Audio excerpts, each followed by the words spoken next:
Right, ప్రస్తుతం తెలంగాణ భవన్లో BRS MLA KP Vivekananda మాట్లాడుతున్నారు. లైవ్ చూద్దాం. సందర్భంగా మనవి చేస్తా ఉన్నాను. న్యాయ వ్యవస్థను కూడా శాసించే విధంగా ముఖ్యమంత్రి గారు మాట్లాడిన తీరుని సమాజం అంతా కూడా సభ్య సమాజం అంతా కూడా చూసిన సంగతి గుర్తు చేస్తా ఉన్నాం. వారు ఆ రోజు ఉపన్యాసం చూసి ఆశ్చర్యపోయినారు. కోర్టులో కేసు ఉండంగా, అనర్హత పిటిషన్ల పెండింగ్ ఉండంగా వారిని ఇలా ఎలక్షన్స్ వస్తాయని వారి కోర్టు తీర్పునే కేసు పెండింగ్ ఉండంగా కూడా ఎలా ఎన్నికలు వస్తాయని చెప్పి, అంటే న్యాయ వ్యవస్థనే శాసించే విధంగా, న్యాయ వ్యవస్థనే ప్రశ్నించే విధంగా, న్యాయ వ్యవస్థనే అవమానించే విధంగా ముఖ్యమంత్రి గారు మాట్లాడిన మాటల్ని సుప్రీంకోర్టు కూడా తప్పుపట్టిన సంగతిని ఈ సందర్భంగా నేను మనవి చేస్తాను. గతంలో పట్టింది, ఇప్పుడు కూడా సుప్రీంకోర్టు ముఖ్యమంత్రి గారు అన్న మాటల్ని తప్పుపట్టింది. మేము పదే పదే మొదటి నుంచి చెప్తా ఉన్నాం, ముఖ్యమంత్రి గారి యొక్క మాట తీరు, ముఖ్యమంత్రి రేవంత్ రెడ్డి గారి వ్యవహార శైలి ఇది రాష్ట్ర ప్రతిష్టని మంట కలిపే విధంగా ఉంది అని చెప్తా ఉన్నాము. దానికి ఒక ఉదాహరణ, ముఖ్యమంత్రి గారు హోదా తగ్గట్టు వ్యవహరిస్తలేడని చెప్పి పదే పదే డే 1 నుంచి ఈరోజు దగ్గర 2 సంవత్సరాలు కావస్తా ఉంది.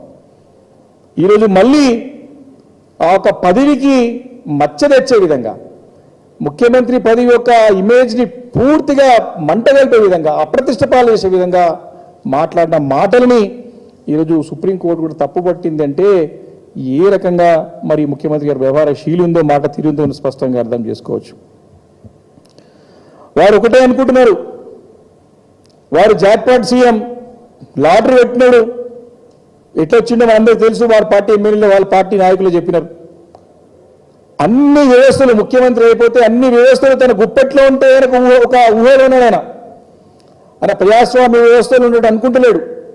ముఖ్యమంత్రి అంటే ఒక రాజరిక వ్యవస్థలో ఒక రాజులా వివరిస్తా ఉన్నాడు. ఏదైనా ఎట్లయితేనే ఒక ధోరణితో, ఒక అహంకార ధోరణితో, అధికార మదంతో మాట్లాడిన మాటలు అనేక ఉన్నాయి.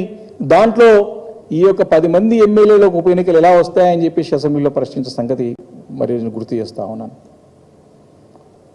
కాబట్టి మేము డిమాండ్ చేస్తా ఉన్నాం, ఈరోజు ఇట్లాగైనా ఎలా అయినా ఖచ్చితంగా 3 నెలలు అనర్హత వేయాల్సిందే. స్పీకర్ గారికి స్పష్టంగా డైరెక్షన్స్ ఇచ్చింది సుప్రీంకోర్టు.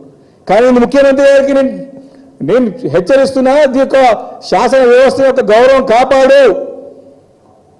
మీ యొక్క పార్టీ కేంద్రంలో ఉన్నటువంటి మీ జాతీయ పార్టీ, మీ యొక్క పార్టీ ఫ్లోర్ లీడర్ అంటే రాహుల్ గాంధీ గారే ఎవరైతే పార్టీ ఫిరాయిస్తే తక్షణం వాళ్ళని అర్హులుగా ప్రకటించాలని చెప్పేసి వారి యొక్క 5 న్యాయ సూత్రాలు ఏదైతే 5 న్యాయం ఉన్నదో వాళ్ళ యొక్క మేనిఫెస్టోలో పెట్టారో దాంట్లో ఒక సూత్రమే ఈ యొక్క ఫిరాయింపు